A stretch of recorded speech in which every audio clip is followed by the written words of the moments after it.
Kando na hayo, tunashiriki kwa maombi ya kuombea nchi hizi mbili, tunaombea ulimwengu wote kwa ujumla, na pia tunaomba kwa ajili ya uchaguzi wenu unapokuja mwezi wa 10, amani iweze kushamiri hapa.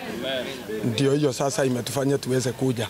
Kwa kweli kama raia wa nchi ya Kenya na nchi ya Tanzania, tangu jadi tumekuwa na mahusiano ya karibu sana. Ule undugu umekuweko tangu enzi ya kufukuza mkoloni na kupata uhuru. Na hii imepatia kanisa kipaumbele kupeleka injili pamoja. Na kanisa hili la Kiadventista pia vile vile uongozi wetu, tuna kiongozi anayeshikilia katika maeneo haya ya tunayaita Eastern Central Africa Division. Kiongozi ni mmoja na viongozi wengine wanashikana. Kwa hivyo hiyo hali ya utangamano imetupatia nafasi kubwa sana hata ya kupata wahubiri kutoka pande hii, waimbaji, na kutoka pande ile nyingine bila vikwazo wala matatizo yoyote.